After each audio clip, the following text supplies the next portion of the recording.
तो बेटा human I and colourful world का ये सेकंड लेक्चर है। फर्स्ट लेक्चर हम कवर कर चुके हैं। फर्स्ट लेक्चर में हमने क्या देखा था? फर्स्ट लेक्चर में हम ह्यूमन आई के बारे में पूरी जानकारी जो हमको 10th क्लास के लेवल से लेनी थी वो हम ले चुके हैं, यानी एनाटॉमी देख चुके हैं, यानी डिफरेंट पार्ट्स जो है आई के उनके बारे में बात कर चुके हैं। उसके बाद पावर ऑफ अकोमोडेशन क्या है, यानी सीलरी मसल्स कैसे आई लेंस की हेल्प करती हैं पावर ऑफ अकोमोडेशन में, डिफेक्ट्स क्या है उनको कैसे सही किया जाएगा, और एक आध दो जो डिसीजेज हैं उनके भी हमने बात की थी, जैसे एस्टिग्मेज्म है, कैटरैक्ट है, ठीक है, कलर ब्लाइंडनेस है, इनके लिए हमने बात कर चुके हैं। तो बेटा अगर आपने वो लेक्चर नहीं देखा है तो आप पहले फर्स्ट लेक्चर को देख लीजिए, और उसके बाद अब हम स्टार्ट करने जा रहे हैं क्या? The colourful world. तो बेटा कलरफुल वर्ल्ड में हमको क्या देखने? कलरफुल वर्ल्ड में बेसिकली हमको जितने भी हमारे आसपास जो नेचुरल फिनोमेना हो रहे हैं उन नेचुरल फिनोमेना के बारे में बात करेंगे। अच्छा, ये नेचुरल फिनोमेना किससे रिलेटेड है बेटा?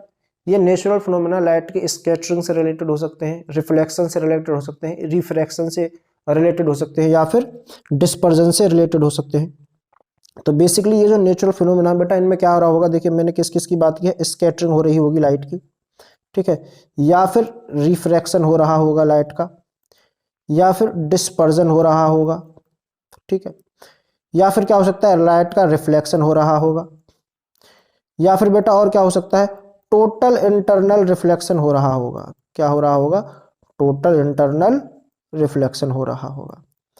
तो ये कुछ 4-5 फिनोमेना है। इन फिनोमेनाज के बारे में बेसिकली हमको बात करनी है कि ये नेचर में होते हैं तो हमको कौन कौन से इफेक्ट इनकी वजह से दिखाई देते हैं, ठीक है। तो सबसे पहले बेटा हमें जो पढ़ना है वो है refraction of light through a prism. एक प्रिज्म की वजह से रिफ्रैक्शन ऑफ लाइट। तो चलिए स्टार्ट करते हैं। तो ये मेरा प्रिज्म है, ठीक है। ये प्रिज्म आपको ट्रायंगुलर दिख रहा होगा बेटा, लेकिन ये ट्रायंगुलर है नहीं, ठीक है। प्रिज्म एक 3D शेप का होता है, तो 3D तो मैं आपको यहाँ पे दिखा नहीं सकता। तो ये जो मैं सरफेसेज आपको जो 3 साइड्स दिख रही हैं बेटा, ये अपने आप में एक रेक्टेंगुलर साइड है। कैसी साइड है? रेक्टेंगुलर साइड है। तो नीचे वाली भी एक रेक्टेंगुलर साइड है, साइड वाली भी, दोनों साइड कैसी हैं? रेक्टेंगुलर फॉर्म में है, ठीक है। तो चलिए अब बात करते हैं। अच्छा, रिफ्रैक्शन ऑफ ग्लास स्लैब हम लास्ट लेक्चर यानी कि लास्ट चैप्टर की बात करूं, जैसे लाइट रिफ्लेक्शन और रिफ्रैक्शन में हम देख चुके हैं। तो ग्लास स्लैब की वजह से रिफ्रैक्शन कैसे होता था? तो देखिए मान के चलते हैं ये हमारी कोई ग्लास स्लैब है बेटा, यहाँ से इंसिडेंट रे आ रही है और ऊपर होता है रेयर मीडियम, यानी एयर में रेयर मीडियम है, ये ग्लास के अंदर डेंसर मीडियम है। यहाँ पे हम नॉर्मल ड्रॉ करते थे। अब हम जानते हैं जब लाइट रेयर से डेंसर मीडियम में जाती है तो नॉर्मल की तरफ क्या हो जाती है? बेंड हो जाती है। तो ये क्या है कि ऐसे जाना चाहिए था, लेकिन ऐसे ना जाके ये क्या करेगी? नॉर्मल की तरफ बेंड हो जाएगी। अब ये नॉर्मल की तरफ बेंड हो गई, अब ये क्या है? दोबारा से अवे फ्रॉम द चली जाएगी, अवे फ्रॉम द नॉर्मल हो जाएगी। क्यों? क्योंकि अब ये क्या है? डेंसर से दोबारा कहाँ आ गई? रेयर मीडियम में आ गई है। तो यहाँ पे हमको ऐसा कुछ देखने को मिलता था और लाइट क्या कर जाती थी बेटा? अपने पाथ से डेविएट कर जाती थी, ठीक है। अब हम देखते हैं प्रिज्म के केस में क्या होगा, ठीक है। तो प्रिज्म के केस में देख लेते हैं बेटा। तो ये है मेरी इंसिडेंट रे, ये क्या होगी? मेरी इंसिडेंट रे हो गई। इसमें भी बाहर क्या है बेटा? एयर है। एयर का मतलब रेयर मीडियम हो जाएगा, रेयर मीडियम। अंदर कैसा मीडियम रहा होगा प्रिज्म के? डेंसर मीडियम रहा होगा, ठीक है। ये इंसिडेंट रे है। अब मैं इस पे क्या ड्रॉ करूंगा बेटा? ये मैंने नॉर्मल ड्रॉ कर दिया। अगर प्रिज्म नहीं होता तो ये रे ऐसे करके एकदम डायरेक्ट सीधी चली जाती, ठीक है। लेकिन अब ये क्या है कि जो लाइट है रेयर मीडियम से कहाँ एंट्री कर रही है? डेंसर मीडियम में एंट्री कर रही है। तो डेंसर मीडियम में क्या होता है? लाइट बेटा बेंड कर जाती है, किस तरफ? टुवर्ड्स द नॉर्मल, नॉर्मल की तरफ बेंड कर जाएगी। तो चलिए ये क्या कर गई? टुवर्ड्स द नॉर्मल बेंड कर गई, ठीक है। टुवर्ड्स द नॉर्मल अब बेटा ये लाइट क्या कर गई है? बेंड कर गई है, ठीक है। चलिए यहाँ देखते हैं। अब ये रे फिर से बाहर निकलने की कोशिश करेगी। अब बाहर कैसा मीडियम है? रेयर मीडियम है। रेयर मीडियम है तो बेटा क्या करेगी? Light away from the normal हो जाएगी, ठीक है। तो अब ये क्या करेगी? ये तो जो है ये है नॉर्मल, तो इससे क्या जाएगी? दूर। तो यानी दूर यानी इस तरफ चली जाएगी, ठीक है। तो ऐसा कुछ फिनोमेना हमको देखने को मिलेगा प्रिज्म के केस में। अब इसमें बेटा कुछ एंगल होते हैं, उन एंगल की बात कर लेते हैं मैं। चलिए एंगल मैं आपको दिखा देता हूँ। जैसे ये जो एंगल है, प्रिज्म जो एंगल बना रहा है, इस एंगल को ए कहा जाता है, यानी एंगल, यानी प्रिज्म एंगल कहते हैं। क्या कहते हैं इसको? Prism angle. ये जो एंगल बन रहा है यहाँ पे एंगल आई, यानी एंगल ऑफ इंसिडेंस कहा जाएगा। ये जो एंगल होगा इस एंगल ऑफ रिफ्लेक्शन कहेंगे। अच्छा, ये जो रे निकल के जा रही है और इस नॉर्मल के साथ ये जो एंगल बनेगा इसे ई, यानी एंगल ऑफ इमरजेंस कहा जाएगा। अगर ये जो रे निकल के गई है बाहर, इसको मैं इमरजेंट रे कहता हूँ। क्या कहता हूँ बेटा? इमरजेंट रे कहता हूँ। अगर इसको वापस मिला दूँ तो ये इस रे से इस पॉइंट पे आके क्या करेगी, मीट करेगी, और यहाँ पे ये जो एंगल बनेगा ये डी कहलाएगा या फिर डेल्टा कहलाएगा। इसी को क्या कहते हैं, एंगल ऑफ डेविएशन। इसको क्या कहेंगे, एंगल ऑफ डेविएशन कहेंगे। एंगल ऑफ डेविएशन का क्या मतलब है, इसका मतलब ये है कि बेटा ये इस रे को जाना तो ऐसे चाहिए था, लेकिन ये रे ऐसे करके चली गई, तो कितने एंगल से डेविएट कर गई, इसी को क्या कहते हैं, एंगल ऑफ डेविएशन कहते हैं। ठीक है, इसको देख लेते हैं एक बार। तो चलो, refraction of light through prism. When a ray of light is incident on a rectangular glass slab, after refracting through the slab, it gets displaced laterally. तो भाई बात कि जब ग्लास स्लैब से हमने एक्सपेरिमेंट को किया था उस टाइम पे क्या हुआ था बेटा, लाइट लेटरली डिस्प्लेस कर गई थी। ठीक है, as a result the emergent ray comes out parallel to the incident ray, और जो इमरजेंट रे थी वो क्या हो गई थी, इंसिडेंट रे के पैरेलल हो गई थी। ये देखिए, इसको ऐसे करके जाना चाहिए था, लेकिन यहाँ पे ऐसे जाएगी और फिर दोबारा से ये ऐसे चली जाती थी, तो ये दोनों रे कैसी हो जाती हैं, पैरेलल हो जाती हैं। ठीक है, चलिए, अनलाइक एक rectangular slab the side of glass prism are inclined at an angle called the angle of prism. यानी कि जैसे ग्लास स्लैब में होता था ऐसा यहाँ पे नहीं होगा। क्यों, क्योंकि बेटा ग्लास स्लैब रेक्टेंगुलर होती थी, और यहाँ पे हमको क्या दिख रहा है, प्रिज्म में जो दो रेक्टेंगुलर साइड से, मैंने बताया था ना ये रेक्टेंगुलर साइड है और ये भी रेक्टेंगुलर साइड है, ये दोनों रेक्टेंगुलर साइड किसी एक एंगल पे आपस में क्या है बेटा, इंक्लाइंड है, और जिस एंगल पे वो इंक्लाइंड होती है बेटा उसी एंगल को मैंने बताया था क्या कहेंगे, एंगल ऑफ प्रिज्म कहेंगे। क्या कहेंगे, एंगल ऑफ प्रिज्म कहेंगे। ठीक है,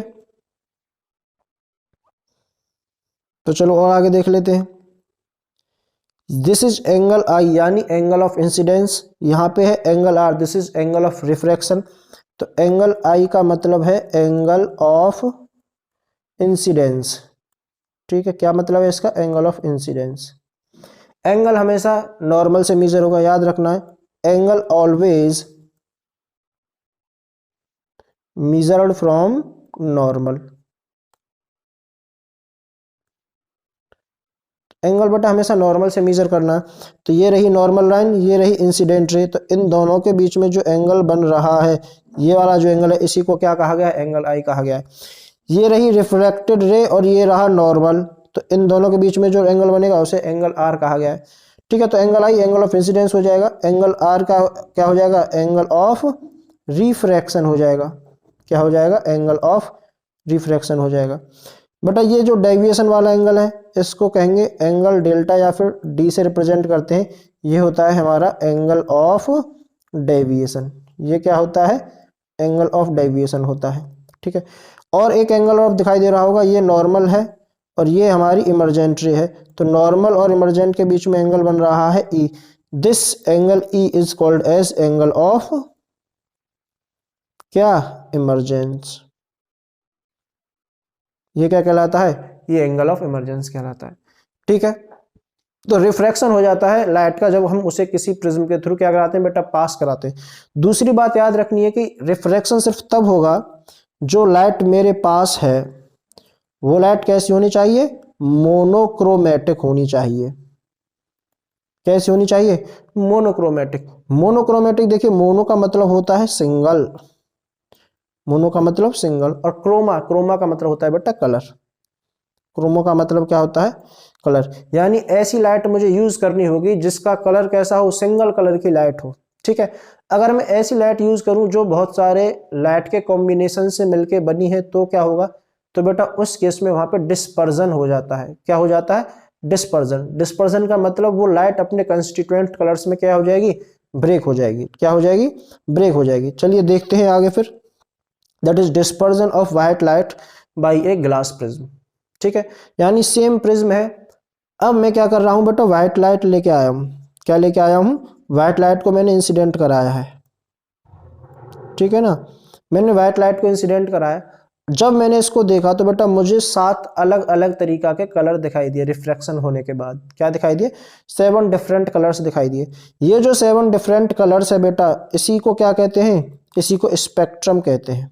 क्या कहते हैं, स्पेक्ट्रम कहते हैं। ठीक है, ये स्पेक्ट्रम दिखाई देगा। अब इसमें देखिए बात समझते हैं कि ये वॉयलेट नीचे क्यों है, रेड ऊपर क्यों है, क्या इसके पीछे कोई रीजन है या ऐसे ही कोई सा कलर कभी कहीं भी आ सकता है? तो बेटा इसके पीछे का जो रीजन है उसे देखो। बेटा एक टर्म होता है वेवलेंथ। क्या? वेवलेंथ। इसको लैम्डा से रिप्रेजेंट करते हैं। किससे रिप्रेजेंट करते हैं? लैम्डा से। तो बेटा डिस्पर्जन होने के पीछे जो वजह होती है वो होता है वेवलेंथ। अब जिसका बेटा वेवलेंथ ज्यादा होगा, यानी जिसकी वेवलेंथ ज्यादा होगी, उसका एंगल ऑफ डेविएशन, या फिर मैं कहूँ उसका डेविएशन उतना ही कम होगा। उसका डेविएशन क्या होगा? कम होगा। और जिसका वेवलेंथ यानी लैम्डा कम होगी जिस लाइट की, उसका डेविएशन ज्यादा होगा। उसका डेविएशन क्या होगा? ज्यादा होगा। तो बेटा जो ब्लू कलर होता है, जो वॉयलेट कलर होता है और जो इंडिगो कलर होता है, ये तीनों एक तरीके से ब्लू कलर जैसे ही हमको दिखाई देते हैं। ये जो तीन कलर है बेटा, इनकी जो वेवलेंथ है वो क्या होती है? कम होती है। इनकी वेवलेंथ कम होती है तो इनका डेविएशन क्या हो जाता है? ज्यादा हो जाता है। क्या हो जाता है? ज्यादा हो जाता है। तो blue colour, indigo colour, violet colour, इनका डेविएशन ज्यादा होता है, तो ये मुझे कहाँ दिखाई देंगे? बिल्कुल नीचे की तरफ दिखाई देंगे। देखो ये रहे, कहाँ दिखाई देंगे? नीचे की तरफ। लाइट को जाना तो ऐसे चाहिए था, लेकिन बेटा देखो कितना डेविएशन हो गया है। ब्लू कलर के लिए यहाँ पे है, इंडिगो यहाँ पे है, ठीक है, वॉयलेट यहाँ पे, तो इनका डेविएशन कितना हुआ है? बहुत ज्यादा हुआ है। तो जिस लाइट की वेवलेंथ सबसे कम होगी उस लाइट में डिस्पर्जन उतना ही ज्यादा होगा। रेड कलर के लिए बेटा देखा जाए तो रेड कलर के लिए क्या होता है? रेड कलर की वेवलेंथ सबसे ज्यादा होती है। रेड कलर की जो वेवलेंथ दैट इज लैम्डा है वो सबसे ज्यादा है, इसलिए इसका जो डेविएशन है वो क्या होता है? रेड कलर का डेविएशन सबसे कम होता है। ठीक बेटा ऐसा ही स्कैटरिंग में भी होता है। किसमें? स्कैटरिंग में। यानी ऐसी लाइट जिसकी वेवलेंथ कम होगी उसकी स्कैटरिंग भी कैसी हो जाएगी? उसकी स्कैटरिंग भी ज़्यादा हो जाएगी। तो यही वजह होती है बेटा कि ब्लू कलर, इंडिगो कलर, इनकी स्कैटरिंग सबसे ज़्यादा होती है और आसमान में हमको नीला कलर दिखाई देता है। यानी आसमान कैसा कलर का दिखाई देता है? स्काई जो होता है वो ब्लू कलर का दिखाई देता है ना। क्यों? क्योंकि ब्लू कलर की, इंडिगो की, इन सब की क्या हो जाती है? स्कैटरिंग हो जाती है, क्योंकि इनकी वेवलेंथ सबसे कम होती है। तो एक बार पढ़ लेते हैं डिस्पर्जन ऑफ व्हाइट लाइट। तो the phenomena of splitting of white light into its 7 constituent colors when it passes through a glass prism is called dispersion of white light। वही, यानी जब व्हाइट लाइट को हम ग्लास प्रिज्म से पास कराते हैं तो बेटा वो अपने 7 कंस्टिट्यूएंट कलर्स में क्या हो जाती है? ब्रेक डाउन हो जाती है। यानी इससे हमें पता चलता है जो व्हाइट लाइट है वो एक्चुअल में व्हाइट लाइट नहीं है, वो कॉम्बिनेशन है 7 डिफरेंट कलर्स का। द वेरियस कलर्स जो हमको दिखाई देते हैं, इनको याद करने का तरीका है बेटा विबग्योर। कैसे याद करते हैं? विबग्योर। यानी V for violet, I for indigo, B for होता है ब्लू, जी फॉर है बेटा ग्रीन, वाई फॉर है येलो, ओ फॉर है ऑरेंज और आर फॉर है रेड। तो विबग्योर करके आपको क्या करना है? इनको याद कर लेना है। ठीक है। और दूसरी बात क्या याद रखना है कि वॉयलेट कलर जो है उसका क्या है? डेविएशन सबसे ज्यादा है, यानी उसकी वेवलेंथ सबसे कम है। ये सीक्वेंस वाइज हमको क्या करने हैं? याद करने हैं। ठीक है। आगे देखें, the band of 7 colour is called spectrum. ये जो 7 कलर का बैंड है इसी को बेटा क्या कहते हैं? स्पेक्ट्रम कहते हैं। चलो आगे बढ़ते हैं। अब देखिए ये रही, ये यहाँ से कैसी लाइट आ रही है बेटा? यहाँ से जा रही है व्हाइट लाइट। कैसी लाइट जा रही है? यहाँ से व्हाइट लाइट जा रही है। अब जैसे ये प्रिज्म के अंदर गई बेटा तो देखिए ये क्या हो गया? इसका ब्रेक डाउन हो गया। क्या हो गया? Break down. Break down into 7 constituent colours. 7 constituent colours. क्या कोई से भी 7 कलर्स में टूट सकती है? नहीं, सिर्फ उन्हीं 7 कलरों में टूटेगी जिन 7 कलर से मिलके बनी हुई है। तो क्या उनके कलर्स जो है वो फिक्स्ड है कि कौन सा किस नंबर पे आएगा? बिल्कुल फिक्स्ड है। नीचे हमेशा वॉयलेट, इंडिगो, ब्लू, फिर ग्रीन, फिर येलो, फिर ऑरेंज और फिर रेड। यानी यही सीक्वेंस क्या करना है? फॉलो करना है। तो ध्यान रखना है कि सीक्वेंस को क्या करना है? इसको फॉलो करना है बेटा। ठीक है। आगे देखते हैं। रिकॉम्बिनेशन ऑफ व्हाइट लाइट देख लेते हैं कि क्या मैं व्हाइट लाइट को दोबारा से बना सकता हूं, यानी कंबाइन करके। ये जो हमने अभी 7 डिफरेंट कंस्टिट्यूएंट कलर्स में लाइट को तोड़ दिया था, क्या इन 7 डिफरेंट कलर्स को मिलाने से मुझे व्हाइट लाइट मिल जाएगी? तो मिल जाएगी। ऐसा किसने बताया था? ऐसा बताया था सबसे पहले न्यूटन ने। किसने बताया था? न्यूटन ने बताया था। ठीक है, चलिए देखते हैं। तो न्यूटन, चलिए लिखा हुआ है, Newton found that when an inverted prism is placed in the path of dispersed light then after passing through the prism they combine to form a white light. तो दोबारा से बेटा वो क्या बना लेगी, व्हाइट लाइट बना लेगी। यानी यहाँ से अगर व्हाइट लाइट जा रही है इस जगह से, तो इसका क्या हो जाएगा, पहले तो डिस्पर्जन हो गया पहले प्रिज्म के द्वारा, ठीक है। अब ये क्या है, 7 डिफरेंट कलर्स में ब्रेक डाउन हो जाएगी। अब जैसे ही ये सेकंड प्रिज्म, अच्छा सेकंड प्रिज्म बेटा कैसा होना चाहिए, इन्वर्टेड होना चाहिए। इन्वर्टेड मतलब उल्टा होना चाहिए पहले के कंपैरिजन में। जिस तरीके से पहला रखा हुआ है ना, उसका क्या होना चाहिए, उल्टा होना चाहिए। तो जैसे ही ये जाएगी तो ये 7 कलर्स द्वारा से मिलके बेटा क्या बना देंगे, हमारा व्हाइट लाइट का फॉर्मेशन कर देंगे। और ये स्क्रीन है, इस स्क्रीन पर मुझे क्या दिखाई देगी, व्हाइट लाइट आती हुई दिखाई देगी, ठीक है। तो किसने बताया था, ये न्यूटन ने बताया था। चलिए आगे चलते हैं। अब रेनबो देखते हैं, क्या देखते हैं बेटा, रेनबो की, रेनबो का फॉर्मेशन कैसे होता है। आई होप कि आप सभी ने रेनबो कभी ना कभी देखा होगा, और आप जानते होंगे रेनबो बेटा कब दिखाई देता है। रेनबो जब दिखाई देता है या तो धीरे धीरे यानी बहुत हल्की हल्की बरसात हो रही हो, या बरसात हो चुकी हो यानी बरसात बंद हो चुकी हो। तो उससे क्या होता है कि अगर धीरे धीरे या हल्के हल्के बरसात हो रही होगी तो एनवायरनमेंट में अभी क्या होंगी, छोटी छोटी बारिश की बूंदें होंगी। अगर बरसात बंद हो चुकी है तो तब भी एनवायरनमेंट में क्या रहा होगा, अभी बरसात की बूंदें होंगी, ठीक है। दूसरी बात क्या याद रखनी कि जो जिन बूंदों से जो रेनबो का फॉर्मेशन होता है, वो बूंदों का साइज, उनका साइज जो है बेटा ना तो इतना बड़ा होना चाहिए कि अगर देख आप खुद सोचिए कि अगर साइज बड़ा है तो वो एनवायरनमेंट में बूंद यानी ड्रॉपलेट जो है वो रुक ही नहीं सकती। क्यों, साइज बड़ा होगा तो उसका मास ज़्यादा हो जाएगा, और बेटा अगर मास ज़्यादा हो जाएगा तो क्या होगा, वो ग्रेविटी की वजह से अपने आप नीचे आ जाएगी। अगर साइज बहुत ज़्यादा छोटा है और सन निकल के आ जाए, सन निकल मतलब सनराइज हो जाए, तो क्या होगा, सन की रेज की वजह से वो एवापोरेट कर जाएगी ड्रॉपलेट। तो इतनी छोटी भी नहीं होनी चाहिए कि वो एवापोरेट कर जाए, और इतनी बड़ी और इतनी भारी भी नहीं होनी चाहिए कि वो क्या हो जाए, ग्रेविटी की वजह से नीचे आ जाए। तो यानी एक मीडियम साइज की ड्रॉपलेट होनी चाहिए, और ऐसा बहुत रेयर केसेस में मिलता है, बहुत कम चांसेस होते हैं। तो इसलिए ऐसा जरूरी नहीं है कि हर बार जब बरसात हो हमको क्या दिखाई दे, रेनबो दिखाई दे, ऐसा हर बार नहीं होता ना। यानी कुछ पर्टिकुलर कंडीशंस है, और भी कंडीशंस होते हैं बेटा कि उन जो बूंदे हैं उनके अंदर से टोटल इंटरनल रिफ्लेक्शन TIR होना चाहिए। सन और रेनबो हमेशा अपोजिट डायरेक्शन में होने चाहिए। तो ये कुछ नियम्स हैं यानी कुछ रूल्स हैं जो होने चाहिए, तभी हमको क्या दिखाई देता है, रेनबो दिखाई देता है। चलिए मैं आपको एक बार दिखा दूं रेनबो के लिए। ये बेटा टाइनी वाटर ड्रॉपलेट्स है, ये क्या है, this is tiny water droplet या फिर रेन ड्रॉप है। ये क्या है, ये रेन ड्रॉप। आप कहेंगे कि भैया तो टाइनी कह रहे हैं, बनाया बहुत बड़ा है। नहीं, इसको समझाने के लिए मैंने क्या है, बड़ी बनाई है। तो देखिए इस तरफ क्या है बेटा, ये हो गया कौन, सन हो गया। अब इस सन से क्या है कि ये रे आ रही होंगी, बीम ऑफ लाइट रेज आ रही होगी ना, ये आ रही है, ये आ रही है इस तरफ, ठीक है।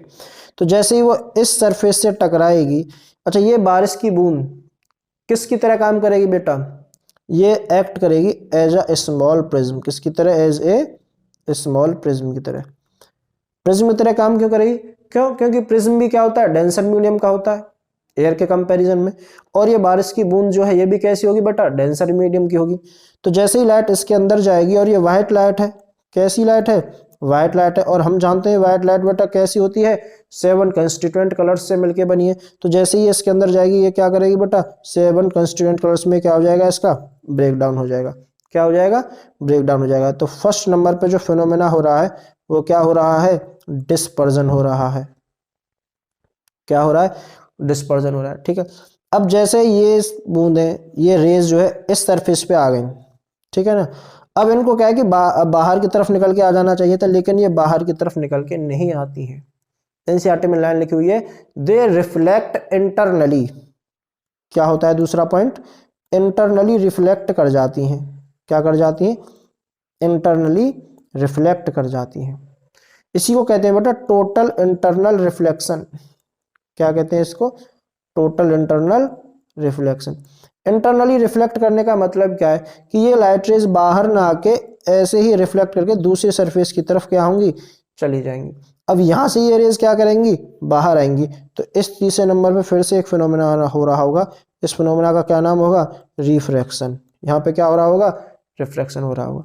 और बेटा यहाँ क्या होगी, यहाँ हमारी आँख होगी, क्या होगी, हमारी आंख होगी, हम इसको क्या करेंगे देखेंगे। तो हमारी आंखों में रेज तो इस तरफ से आ रही है, तो हमको रेनबो कहाँ दिखाई देगा बेटा, इस तरफ दिखाई देगा, कुछ ऐसे करके बन रहा होगा। तो सन हो गया इस तरफ और रेनबो दिखाई देगा इस तरफ, ठीक है। तो कुछ समझ में आया, पता नहीं कैसा कर दिया है। चलिए अब देखिए, अब आएगा समझ में। ये है हमारे पास सन, पढ़ लेते हैं एक बार। रेनबो कैसे होगा, rainbow is the spectrum of sunlight in nature, nature में होने वाला स्पेक्ट्रम है, यानी अपने आप होता है नेचर में, ठीक है। It is form due to dispersion of sunlight by the tiny water droplet present in the atmosphere. तो किसकी वजह से होता है, जो टाइनी वाटर ड्रॉपलेट्स बेटा एटमॉस्फेयर में है उनकी वजह से होता है, ठीक है। The water droplets act like a small prism, water droplets किसकी तरह काम करती हैं, स्मॉल प्रिज्म की तरह काम करती हैं। तो वो क्या करेंगी देखिए, they refract and disperse the incident sunlight, वो रिफ्रैक्ट करेंगी और डिस्पर्स करेंगी इंसिडेंट सनलाइट को। तो जो पहला फिनोमेना होता है वो क्या होता है, रिफ्रैक्शन एंड डिस्पर्जन। क्या है, रिफ्रैक्शन प्लस डिस्पर्जन, ये पहला फिनोमेना है जो कहाँ होगा बेटा, टाइनी वाटर ड्रॉपलेट की सरफेस पे होगा। दूसरा फिनोमेना देखते हैं, then reflect it internally, reflect it internally यानी इंटरनल रिफ्लेक्शन हो जाएगा, फिर क्या हो जाएगा, इंटरनल रिफ्लेक्शन हो जाएगा, ठीक है। तीसरे नंबर का, and finally refract it again, और दोबारा से यानी तीसरी पॉइंट में क्या हो जाएगा, रिफ्रैक्शन हो जाएगा, क्या हो जाएगा, रिफ्रैक्शन हो जाएगा again when it comes out of the rain drop, यानी तीसरी बार में क्या हो जाता है, रिफ्रैक्शन हो जाता है और वो रेन ड्रॉप से लाइट क्या हो जाती है, बाहर आ जाती है। Due to dispersion of light and internal reflection different colours reach the observer eye, dispersion की वजह से, रिफ्रैक्शन की वजह से और टोटल इंटरनल रिफ्लेक्शन की वजह से लाइट के डिफरेंट कलर्स ऑब्जर्वर की आई तक पहुंचते हैं। Red colour appears as the top, हम जानते ही हैं रेड कहां दिखाई देगा, देखिए हमने क्या दिखा था, वेब ग्योर इस तरीके से, ये रहा। तो रेड कलर कहां दिखाई देगा बेटा, टॉप पे दिखाई देगा, कहां दिखाई देगा, टॉप पे दिखाई देगा। Rainbow is always form in opposite direction that of the sun, यानी सन के अपोजिट डायरेक्शन में हमेशा क्या बनेगा, रेनबो बनेगा, यानी इंद्रधनुष कहते हैं बेटा हिंदी में। तो हमेशा सन के कहां होगा, अपोजिट डायरेक्शन में होगा। चलिए एक बार इसका देख लेते हैं कैसे बनता है। तो देखिए सन है, सन से रेज आ रही हैं ये, ठीक है।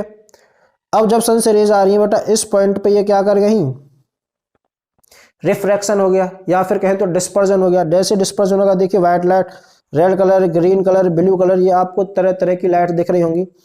अब ये यहां से बाहर नहीं निकल रही है, इसका मतलब इंटरनल रिफ्लेक्शन हो रहा होगा। क्या हो रहा होगा, इंटरनल रिफ्लेक्शन। तो यहां से बाहर नहीं जा रही, तो देखिए क्या कर रही है, इंटरनली रिफ्लेक्ट होके इधर वाली सरफेस पे आ गई।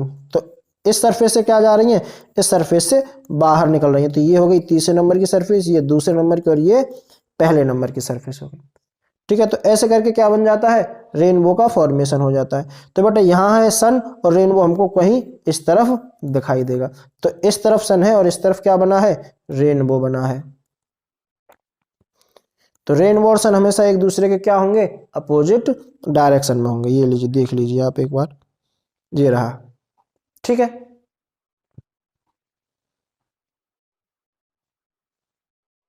अब आगे चलते हैं, एटमॉस्फेरिक रिफ्रैक्शन की बात कर लेते हैं। किसकी बात करते हैं बेटा, एटमॉस्फेरिक रिफ्रैक्शन की। एटमॉस्फेरिक रिफ्रैक्शन होता क्या है, कलर चेंज कर लेते हैं, एटमॉस्फेरिक रिफ्रैक्शन की बात करते हैं, ठीक है। तो देखिए the refraction of light caused by the earth atmosphere, earth के एटमॉस्फेयर की वजह से लाइट की रेज का क्या हो जाता है, रिफ्रैक्शन हो जाता है। उसी को क्या कहते हैं, एटमॉस्फेरिक रिफ्रैक्शन। तो एटमॉस्फेयर की वजह से क्यों होता है, क्योंकि एटमॉस्फेयर हमारा कैसा नहीं है बेटा, कांस्टेंट नहीं है। कैसा नहीं है, कांस्टेंट नहीं है। वो कैसा है, वेरिंग है, मतलब बदल रहा है, चेंजेबल है, ठीक है। कैसे, ऊपर वाली जो सरफेस है, सपोज करें ये अगर एटमॉस्फेयर की हाइट है हमारी अर्थ के एटमॉस्फेयर की, तो ये जो अपर वाला एटमॉस्फेयर है ये बेटा रेयरर मीडियम का होता है। कैसे मीडियम का होता है, रेयरर मीडियम का। और नीचे वाला जो होता है वो डेंसर मीडियम का होता है। कैसे मीडियम का, डेंसर। तो लाइट रेज बेटा जब रेयर से डेंसर मीडियम में आएगी तो वो क्या शो करेगी, बेंडिंग शो करेगी। क्या शो करेगी, बेंडिंग। और बेंडिंग किस तरफ, towards the normal, bending towards the normal show करेगी। तो इस वजह से कोई भी लाइट रे बेटा कैसी नहीं आती, एकदम एग्जैक्ट स्ट्रेट लाइन में नहीं आती। हमको दिखाई तो स्ट्रेट लाइन में ही देगी लेकिन वो आती नहीं है। क्यों? क्योंकि जब एटमॉस्फेयर ही कांस्टेंट नहीं है, वेरिंग एटमॉस्फेयर है, हर टाइम पे उसकी डेंसिटी चेंज हो रही है, अर्थ रोटेट कर रही है, बता एटमॉस्फेयर भी रोटेट कर रहा है, ठीक है। तो क्या हो जाएगा, रेयरर एंड डेंसर मीडियम में आ जाएगी। तो बेटा अब देखते हैं एटमॉस्फेरिक रिफ्रैक्शन की वजह से अपीयरेंस ऑफ स्टार पोजीशन पे क्या इफेक्ट आता है, यानी कि जो स्टार की पोजीशन हमको चेंज हुई दिखाई देती है, यानी कि स्टार जिस जगह हमको दिखाई देता है एक्चुअल में उस जगह पे होता नहीं है। किस जगह पे होता है बेटा, वो उससे थोड़ा सा नीचे होता है, यानी हमको स्टार की जो हाइट है वो थोड़ी ज्यादा दिखाई देती है। तो देख लेते हैं कि उसके पीछे एटमॉस्फेरिक रीजन होता है क्यों। तो देखिए बेटा ये स्टार है हमारा, ठीक है, ये स्टार से क्या है, रे का पाथ, यानी ये रे जा रही है। अब मैंने बताया था ऊपर रेयरर मीडियम है और नीचे सॉरी बेटा, नीचे डेंसर मीडियम है। तो जैसे रे जो है वो रेयरर से डेंसर में जाएगी तो क्या करेगी बेटा, टुवर्ड्स द नॉर्मल बेंड हो जाएगी। तो देखिए ये जो है राइट सीधी ना जाके इसको जाना तो ऐसे चाहिए था, लेकिन ये क्या कर रही है बेटा, बेंड होती हुई जा रही है। देखिए ये क्या करती जा रही है, बेंड होती हुई जा रही है। अब हमारी आंखों में तो बेटा इस जिस पॉइंट पे आके मिलेगी, हमारी आंखें तो स्ट्रेट लाइन में देख पाएंगी ना, तो हमारी आंखें क्या करेंगी, देखिए इस स्ट्रेट पाथ को फॉलो करेंगी। तो हमको दिखाई देगा कि जो स्टार है वो कहाँ है, वो इस जगह पे है। तो स्टार थोड़ा सा कहाँ दिखाई देता है, एच हाइट ऊपर दिखाई देता है, ठीक है। ये हो गया रिफ्रैक्टिव इंडेक्स नीचे की तरफ इंक्रीज करता जाता है, यानी कि नीचे कैसा मीडियम है, डेंसर मीडियम है, और ऊपर रेयरर मीडियम है, ठीक है। तो पढ़ लेते हैं एक बार इसको, appearance of star position, it is due to atmospheric refraction of starlight, ठीक है। स्टारलाइट की क्या हो जाती है, एटमॉस्फेयर की वजह से रिफ्रैक्शन हो जाता है, ठीक है। The temperature and density of different layer of atmospheres keep varying, तो यानी टेम्परेचर और जो डेंसिटी है हमारे एटमॉस्फेयर की वो बेटा चेंज करती रहती है, यानी कांस्टेंट नहीं है। ऊपर रेयरर है, नीचे डेंसर है, ठीक है। उसमें भी एनवायरनमेंट हमारा क्या कर रहा है बेटा, रोटेट कर रहा है, तो ये क्या करता रहेगा, वेरी करता रहेगा। Hence we have different medium, तो जब लाइट डिफरेंट मीडियम में ट्रेवल करती है तो अपने पाथ को क्या करती है, डेविएट करती ही है। नेक्स्ट देखते हैं, distant star act as a point source of light, यानी जितना जो सोर्स है लाइट का जितना ज्यादा दूर होगा वो उतना ही बेटा एज ए पॉइंट सोर्स की तरह क्या करेगा, काम करेगा, ठीक है। अब पॉइंट सोर्स की तरह काम करेगा तो क्या हो जाएगा, स्टार क्या है हमारा, बहुत दूर है, तो स्टार किसकी तरह काम करेगा, एज ए पॉइंट सोर्स की तरह काम करेगा। किसकी तरह काम करेगा, पॉइंट सोर्स की तरह काम करेगा। देखिए when the star light enters earth atmosphere it undergoes refraction continuously due to changing refractive index that is from rare to denser it bends towards the normal. जैसे ही स्टार की लाइट अर्थ के atmosphere में एंटर करती है बेटा, वो लगातार किस फिनोमेना को फॉलो करती हुई आती है, रिफ्रैक्शन को फॉलो करती रहती है। जैसे जैसे नीचे की तरफ आएगी बेटा उसकी बेंडिंग क्या होती चली जाती है, बढ़ती चली जाती है। क्यों, क्योंकि नीचे डेंसर मीडियम है और ऊपर रेयरर मीडियम है। Due to this the apparent position of star is different from actual position, इसकी वजह से क्या हो जाता है, जो स्टार की एक्चुअल पोजीशन है वो हमको अलग दिखाई देती है। क्या दिखाई देती है, अलग दिखाई देती है। The star appears higher than its actual position, तो स्टार कैसा दिखाई देता है, अपनी एक्चुअल पोजीशन से हायर दिखाई देता है। चलिए ये हमने देख लिया। अभी आगे चलते हैं, twinkling of stars. Twinkling of stars का वही रीजन किसकी वजह से होगा बेटा, एटमॉस्फेरिक रिफ्रैक्शन की वजह से होगा। किसकी वजह से होगा, एटमॉस्फेरिक रिफ्रैक्शन। एटमॉस्फेरिक रिफ्रैक्शन होता क्यों है बेटा, मैंने फिर बताया क्योंकि जो डिफरेंट टाइप की लेयर्स हैं एटमॉस्फेयर में उनकी डेंसिटीज अलग अलग है, यानी उनका रिफ्रैक्टिव इंडेक्स अलग अलग है। तो देखिए distant star act like A point source of light, तो बहुत दूर वाला स्टार किसकी तरह काम करेगा, एक पॉइंट सोर्स की तरह काम करेगा। As the beam of star light keeps deviating from its path, beam क्या है बेटा, जैसे जैसे नीचे की तरफ आएगी वो अपने पाथ से डेविएट करती रहेगी। The apparent position of stars keep on changing, apparent position जो है स्टार की बेटा वो क्या करती रहेगी, चेंज करती रहेगी बार बार, क्योंकि जैसे जैसे नीचे की तरफ आ रही है लाइट डेविएट कर रही है, तो changing because physical conditions of earth atmosphere is not stationary. Change क्यों करती रही, क्योंकि फिजिकल कंडीशन जो है एटमॉस्फेयर की वो स्टेशनरी नहीं है। मैं कई बार बता चुका हूं, अर्थ रोटेट कर रही है, एटमॉस्फेयर भी रोटेट कर रहा है, डिफरेंट टाइप की डेंसिटीज हैं, डिफरेंट टाइप के गैसेस के मॉलिक्यूल्स हैं, डस्ट पार्टिकल्स हैं, तो वो सब क्या करते हैं बेटा, कंट्रीब्यूट करते हैं रिफ्रैक्शन होने में। Hence the amount of light enters in our eyes fluctuate, इसकी वजह से जो अमाउंट ऑफ लाइट है बेटा हमारी आंखों में जो एंटर करता है वो फ्लक्चुएट करता रहता है। कभी ऐसा होता है कि मीडियम थोड़ा साफ हो जाता है तो ज़्यादा लाइट एंटर कर जाती है हमारी आंखों में। कभी अगर ऑप्टिकल डेंसिटी ज़्यादा हो जाए एनवायरनमेंट की तो लाइट कम आ पाती है, तो कभी कम आती है लाइट, कभी ज़्यादा आती है स्टार से। तो हमको स्टार में क्या दिखाई देता है, ट्विंकलिंग इफेक्ट दिखाई देता है। तो hence the amount of light enters in our eyes fluctuate sometimes bright and sometimes dim, कभी ब्राइट तो कभी dim. This is the twinkling effect of stars, और इसी को क्या कहते हैं बेटा, ट्विंकलिंग इफेक्ट ऑफ स्टार्स कहते हैं। समझ में आई बात, क्या कहेंगे, ट्विंकलिंग इफेक्ट ऑफ स्टार्स। तो देखिए ये अर्थ है, यानी कि यहाँ पे कौन होगा, ऑब्जर्वर होगा, यहाँ पे ऑब्जर्वर है। ये बेटा एनवायरनमेंट है हमारा, या फिर जिसकी क्या किसकी बात करूँ, ये क्या है, ये एक तरीके से एटमॉस्फेयर हो गया। क्या हो गया, एटमॉस्फेयर। अब ये एटमॉस्फेयर वेरी कर रहा है, आपको दिख रहा होगा, यानी it is not constant, constant नहीं है।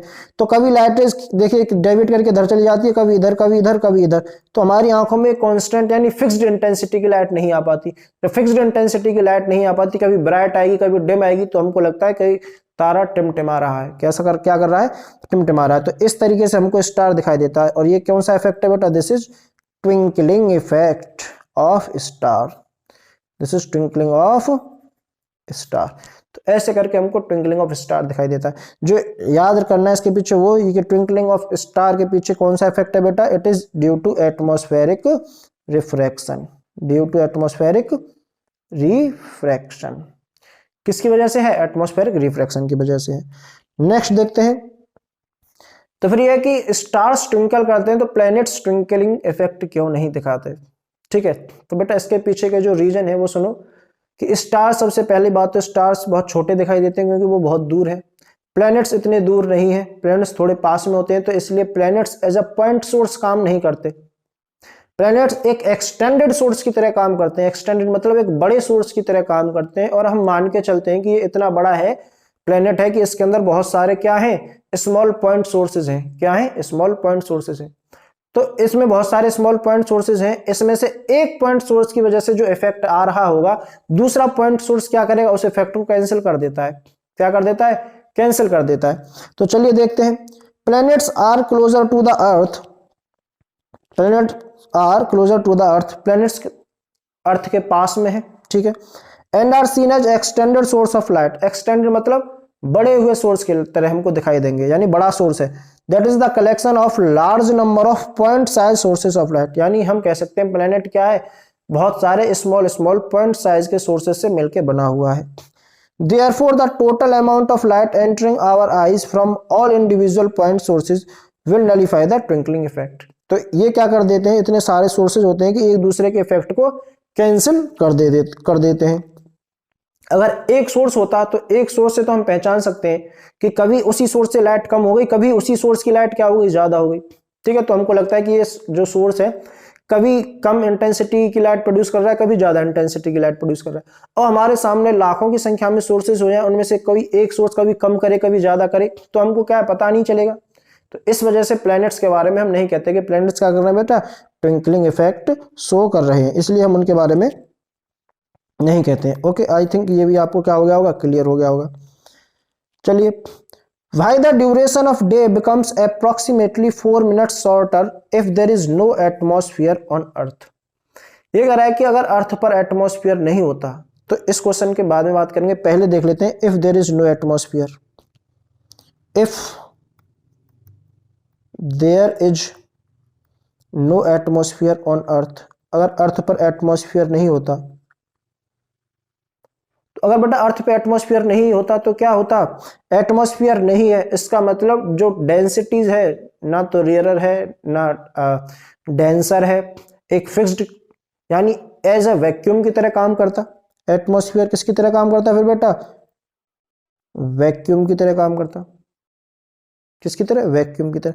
और वैक्यूम में लाइट कोई भी इफेक्ट शो नहीं करती, तो बेटा ना तो डिस्पर्जन होता, that is no dispersion, no scattering, ठीक है, ना डिस्पर्जन होता ना स्कैटरिंग होती, नो रिफ्रैक्शन, ना कोई रिफ्रैक्शन होता, नो रिफ्लेक्शन, ना कोई रिफ्लेक्शन होता।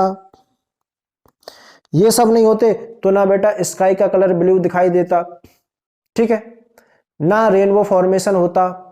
तो ये सारे जो इफेक्ट हमने पढ़े, ना ट्विंकलिंग ऑफ स्टार्स होता, ये सब हमको क्या नहीं करते, दिखाई नहीं देते। तो ये होता अगर एटमॉस्फेयर नहीं होता तो। अब क्वेश्चन पे आते हैं कि क्वेश्चन क्या था। क्वेश्चन की ये था, why the duration of day becomes approximately 4 minutes shorter if there is no atmosphere on earth. कि अगर अर्थ पे बेटा एटमॉस्फेयर नहीं है तो एटमॉस्फेयर ना होने की वजह से दिन की जो लेंथ है वो 4 मिनट कम हो जाती। ऐसा क्यों? ठीक है, तो अब समझते हैं इसको।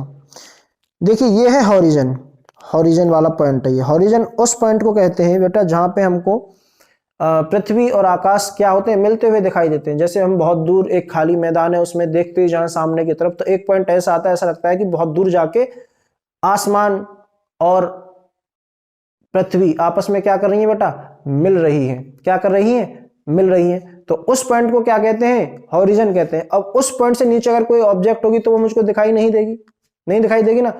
ठीक है, तो अभी क्या है कि ये जो है एक्चुअल पोजीशन है सन की, यानी अभी सन कहाँ है, हॉरिजन से नीचे है। ठीक है, अब हम जानते हैं हमारे एटमॉस्फेयर में क्या है, डिफरेंट टाइप की लेयर्स हैं। ऊपर वाली लेयर्स रेयर मीडियम में है, नीचे वाली लेयर्स डेंसर मीडियम में है। तो ये क्या है कि सन से रे आ रही है, जब तक बेटा वो एटमॉस्फेयर में एंटर नहीं कर रही है तब तक देखो कैसी जा रही है, स्ट्रेट जा रही है। तो ये रे कैसी जा रही है, अभी स्ट्रेट जा रही है एकदम। अभी तक ये यहां से मेरा कौन स्टार्ट हो रहा है, यहां से एटमॉस्फेयर स्टार्ट हो रहा है इस रे से। ठीक है, ये कौन स्टार्ट हो रहा है, एटमॉस्फेयर। तो जब तक एटमॉस्फेयर में एंटर नहीं की है इस लाइट ने तब तक वो स्ट्रेट लाइन में जाएगी। लेकिन बेटा देखो जैसे ही एटमॉस्फेयर में एंट्री कर देगी उसने बेंडिंग शो कर दी है। ये क्या दिखाने लगी है, बेंडिंग। क्या शो कर रही है, bending. Bending towards the normal, क्यों, क्योंकि नीचे डेंसर मीडियम। तो बेंड हो के बेंड हो के देखिए कैसे पहुंची, यहाँ पे ऑब्जर्वर है, यहाँ पे कौन है, ऑब्जर्वर। ठीक है, ऑब्जर्वर के पास पहुंची। अब ऑब्जर्वर को तो बेटा एक स्ट्रेट लाइन में इमेज दिखाई देगी।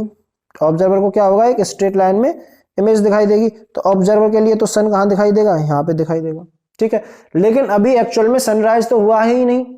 अभी एक्चुअल में क्या नहीं हुआ है, सनराइज नहीं हुआ है। सन कहाँ है बेटा, नीचे की तरफ है। नीचे मतलब हॉरिजन के नीचे है, और हॉरिजन के नीचे है तो अभी हमें दिखाई नहीं देगा। लेकिन इस सन की क्या दिखाती है, हमें एपरेंट पोजीशन दिखाई दे जाती है। ठीक है, तो यानी अभी तक सनराइज नहीं हुआ लेकिन हमको सन पहले ही दिखने लग जाता है। यानी दिन निकला नहीं है अभी, लेकिन हमारे लिए दिन निकल जाता है क्योंकि सन हमको दिखाई देने लग गया। और इसमें जो टाइम पीरियड का गैप होता है बेटा वो 2 मिनट का गैप होता है। कितने मिनट का गैप होता है, 2 मिनट का गैप होता है। तो ठीक सेम फिनोमेना सनसेट के टाइम पे होता है कि सन नीचे जाके सेट तो हो जाता है, यानी सूर्यास्त हो जाता है, लेकिन फिर भी वो हमको ऊपर की तरफ दिखाई देता रहता है। तो 2 मिनट सुबह के और 2 मिनट शाम के, इस वजह से हम कहते हैं कि 4 मिनट एक्स्ट्रा मिल जाते हैं हमको। ठीक है, क्या हो जाते हैं, 4 मिनट एक्स्ट्रा मिल जाते हैं। तो अगर एटमॉस्फेयर नहीं होता बेटा, अगर एटमॉस्फेयर नहीं होता तो ये लाइट कैसे चली जाती, स्ट्रेट चली जाती, ऑब्जर्वर के पास तक पहुंचती ही नहीं। और जब ऑब्जर्वर के पास तक नहीं पहुंचती तो हमको क्या दिखाई देता, कुछ दिखाई नहीं देता। ठीक है, तो चलो मैं इसे हटा देता हूं, ये है हमारी क्लियर इमेज। ठीक है, तो इस वजह से ऐसा होता है। तो आगे चलते हैं, आगे देखते हैं स्कैटरिंग ऑफ लाइट क्या होती है। तो एक हमने पढ़ा था बेटा डिस्पर्जन ऑफ लाइट, और एक है स्कैटरिंग ऑफ लाइट। बच्चों को कंफ्यूजन हो जाता है, तो कंफ्यूजन को दूर करने के लिए एक बार सुनना ध्यान से। डिस्पर्जन ऑफ लाइट का मतलब है बेटा कि लाइट जिस कंस्टिट्यूएंट कलर्स से मिलके बनी है उन्हीं कंस्टिट्यूएंट कलर्स में क्या होगी, टूट जाएगी। क्या होगी, टूट जाएगी। इसे क्या कहते हैं, डिस्पर्जन ऑफ लाइट। अगर मैं सिंगल कलर की लाइट का डिस्पर्जन कराता हूं तो बेटा सिंगल कलर की लाइट का मतलब है वो सिंगल कलर से मिलकर बनी हुई है, तो सिंगल कलर तो किसी में टूटेगा ही नहीं। तो जब मैंने प्रिज्म में मोनोक्रोमेटिक लाइट डाली थी तो उस टाइम पे बेटा क्या हुआ था, मुझे सिर्फ रिफ्रैक्शन दिखाई दिया था, यानी सिंगल कलर की लाइट गई थी वो तो सिंगल कलर की ही लाइट मिली थी। देखिए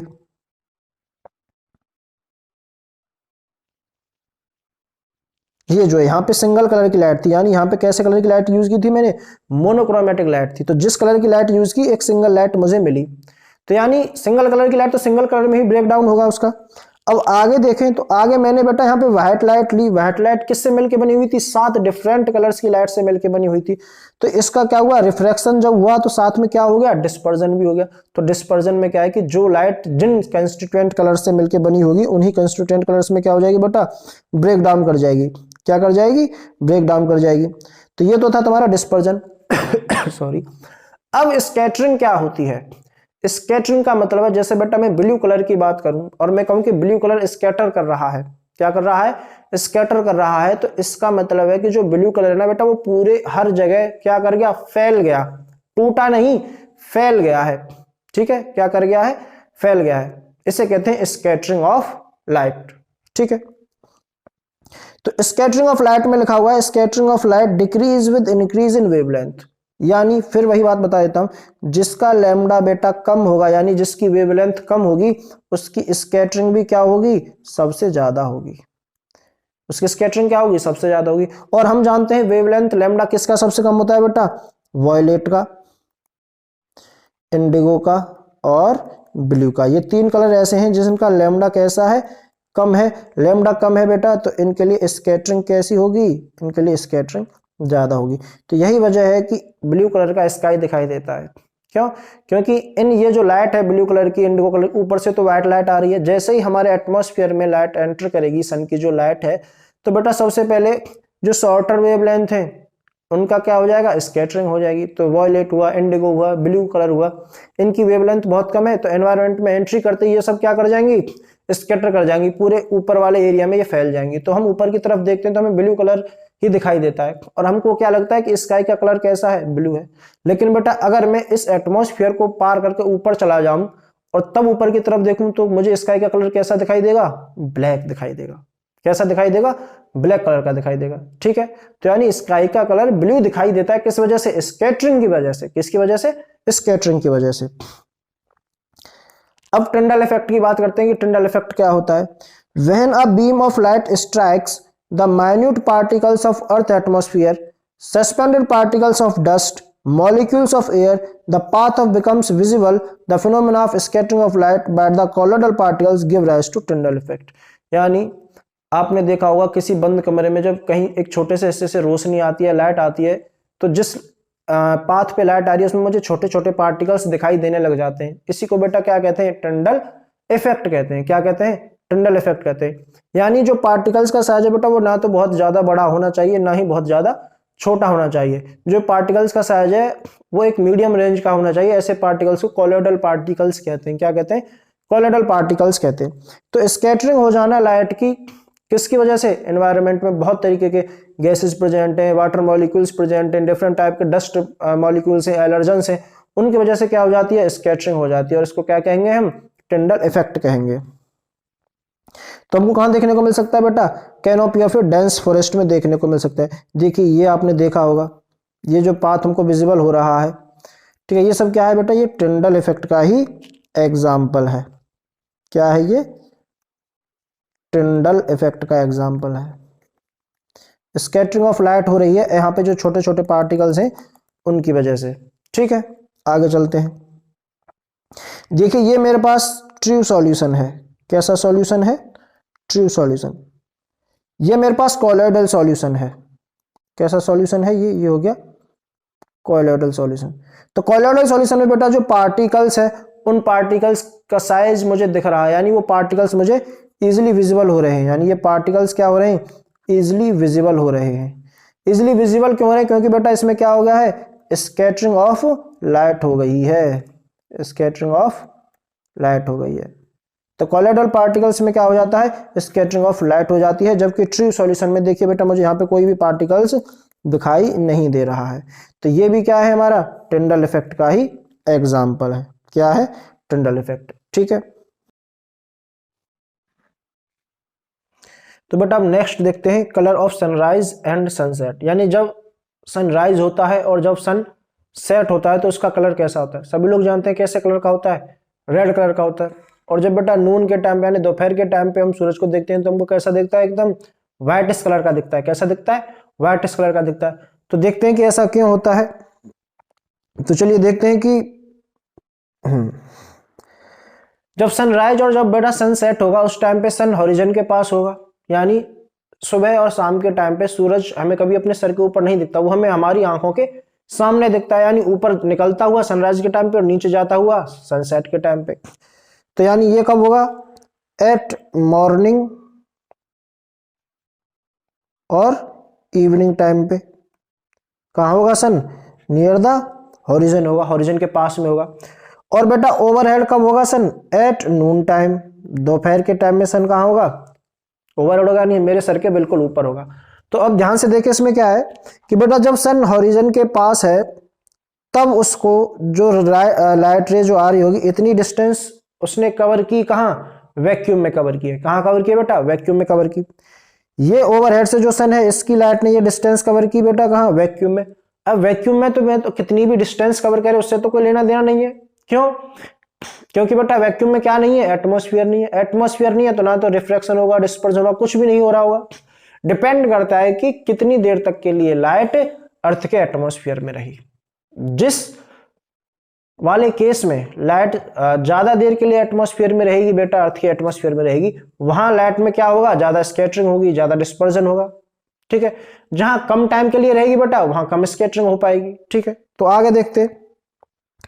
जब बेटा सन हॉरिजन के पास है तब देखो यहां से अर्थ का एटमॉस्फेयर स्टार्ट और यहाँ पे ऑब्जर्वर है। कौन है यहाँ पे, ऑब्जर्वर है। तो इतनी डिस्टेंस कवर की इस लाइट ने, कहा, अर्थ के एटमॉस्फेयर में। इसको मैं सपोज करूं कैपिटल डी से रिप्रेजेंट कर देता हूं। ठीक है, अब बेटा जो ओवरहेड से आ रही है यहां से एटमॉस्फेयर में एंटर करेगी और यहाँ पे कहां पहुंच जाएगी, ऑब्जर्वर के पास। इसको मैं स्मॉल डी से रिप्रेजेंट कर देता हूं। तो बेटा अब दिख रहा है कि कैपिटल डी ग्रेटर है स्मॉल डी से। कैपिटल डी क्या है, ग्रेटर है स्मॉल डी से। यानी कि जो हॉरिजन वाला सन है उसकी जो लाइट रेज आ रही होंगी उन्होंने क्या किया है, अर्थ के एटमॉस्फेयर में ज्यादा डिस्टेंस ट्रेवल की है। अब ज्यादा डिस्टेंस ट्रेवल की है तो बेटा क्या होगा, जब ज्यादा डिस्टेंस ट्रेवल करेगा यानी ज्यादा टाइम तक के लिए अर्थ के एटमॉस्फेयर में रहेगा, ज्यादा टाइम के लिए अर्थ के एटमॉस्फेयर में रहेगा तो बेटा स्कैटरिंग में क्या होगी, ज्यादा होगी। तो इस टाइम पे क्या होता है बेटा, इस वाले केस में क्या होता है, स्कैटरिंग हो जाती है ज्यादा। क्या हो जाती है, स्कैटरिंग ज्यादा हो जाती है। स्कैटरिंग किसकी होगी, जो जिस कलर की लाइट बेटा कैसी है, जिसकी वेवलेंथ कम है। तो कौन सी, वॉयलेट हो गया, इंडिगो हो गया, ब्लू कलर हो गया। यानी जिन ऐसे कलर्स जिनकी वेवलेंथ कम है वो सारे कलर्स क्या शो कर जाते हैं बेटा, स्कैटर हो जाते हैं। और रेड कलर की स्कैटरिंग नहीं होगी, क्यों, क्योंकि रेड कलर की वेवलेंथ ज्यादा है और जिसकी वेवलेंथ ज्यादा होगी उसकी स्कैटरिंग कम होगी। तो रेड कलर क्या पहुंचेगा, हमारी आंखों तक पहुंच जाएगा इस वाले केस में। तो इस वजह से सनराइज और सनसेट के टाइम पे क्या होता है, रेड कलर हमको क्या पहुंच जाता है, हमारी आंखों में पहुंचता है। बाकी के जो कलर्स है उनकी क्या हो जाती है, स्कैटरिंग हो जाती है। तो इस वजह से ये कैसा कलर दिखाई देता है इस टाइम पे, रेडिश कलर दिखाई देता है। सन का भी रेडिश कलर दिखाई देता है बेटा, और किसका, सन के आसपास का जो एनवायरनमेंट है, सराउंडिंग है, वो भी कैसे कलर का दिखाई देगा, रेडिश कलर का दिखाई देगा। वहीं बेटा अगर मैं नून के टाइम की बात करूं, दोपहर के टाइम की बात करूं, तो सन से कैसी लाइट आती है, व्हाइट कलर की लाइट आती है। कैसे कलर की लाइट आती है, व्हाइट कलर की लाइट आती है। अब ये बहुत कम टाइम के लिए अर्थ के एटमॉस्फेयर में गया तो स्कैटरिंग भी कैसी होगी, बहुत कम होगी। जब स्कैटरिंग बहुत कम होगी बेटा तो जिस कलर की लाइट आ रही है उसी कलर की लाइट मुझे दिखाई देगी। तो नून के टाइम पे सन कैसा दिखाई देता है, व्हाइट कलर का दिखाई देता है। यानी नून के टाइम पे, दोपहर के समय में जो व्हाइट कलर की लाइट आ रही है उसकी स्कैटरिंग बहुत कम होती है। होती भी है तो नामात्र के लिए जो इंडिगो और ब्लू कलर है वो क्या कर जाते हैं, स्कैटर कर जाते हैं, बहुत कम मात्रा में। ठीक है, तो चलिए देखते हैं। While sunset and sunrise the colour of sun and its surrounding appears red. यानी सनसेट और सनराइज के टाइम पे सन का कलर और उसके सराउंडिंग का कलर कैसा दिखाई देता है, रेड कलर का दिखाई देता है। During sunset and sunrise the sun is near to horizon. Sunset और सनराइज के टाइम पे सन कहाँ होता है बेटा, हॉरिजन के पास होता है। कहाँ होता है, हॉरिजन के पास होता है। देखिए ये रहा सन नियर द हॉरिजन है, ये हॉरिजन लाइन है हमारी। ठीक है, इसके पास कौन है, सन है। ठीक है, and therefore the sunlight has to travel larger distance in atmosphere। और larger distance travel करनी पड़ती है कहाँ, एटमॉस्फेयर में। तो देखो इतनी distance travel कर रहा है ये कहाँ, एटमॉस्फेयर में। ठीक है, most of the blue light shorter wavelength is scattered away by the particles। इस टाइम में क्या होता है, जो ज्यादातर क्या होता है, जो most of the blue colour की लाइट है यानी जो शॉर्टर वेवलेंथ की लाइट्स हैं वो क्या कर जाती हैं, स्कैटर कर जाती हैं। क्या कर जाती हैं, scatter. So the light of longer wavelength की light that is red colour की वेवलेंथ का क्या होता है, वो वही हमारी आंखों तक पहुंच पाती है। क्यों, क्योंकि बाकी कलर्स का क्या हो गया, स्कैटरिंग हो गई। This is why sun appears red in colour. इसकी वजह से क्या होता है, सन रेड कलर का दिखाई देता है। ठीक है, और ओवरहेड पोजीशन में बेटा सन कैसा दिखाई देता है, व्हाइट कलर का दिखाई देता है। कैसा दिखाई देता है, व्हाइट कलर का। क्यों, क्योंकि स्कैटरिंग नहीं हो पाती। क्या नहीं हो पाती, स्कैटरिंग नहीं हो पाती इतनी। ठीक है, तो चलिए नेक्स्ट देखते हैं। ये रहा बेटा, ये रेडिश कलर दिख रहा है हमको। ये किस कौन से टाइम होगा इस टाइम पे, या तो ये सनराइज कर रहा होगा या फिर सन सेट कर रहा होगा। या तो ये सनराइज का केस हो सकता है या फिर बेटा ये सनसेट का केस हो सकता है। तो देखिए सन तो या तो राइज, या फिर ऐसा लग रहा है सनसेट है क्योंकि सन दिखाई नहीं दे रहा ना, तो ये सनराइज नहीं, क्या है ये सनसेट है। तो सन तो सूरज तो छिपने वाला है और उसके आसपास का एनवायरनमेंट कैसा हो गया है, रेडिश रेडिश दिख रहा है। ठीक है, चलो आगे देखते हैं। At noon sun appears white, इसकी बात मैंने अभी की थी कि नून के टाइम पे सन कैसा दिखाई देता है, व्हाइट दिखाई देता है। पढ़ लेते हैं एक बार।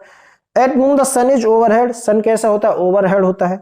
Sunlight would travel shorter distance, अब मैंने बताया था कि जब सन बिल्कुल हमारे सर के ऊपर होता है तो अर्थ के एटमॉस्फेयर में कम डिस्टेंस ट्रेवल करता है।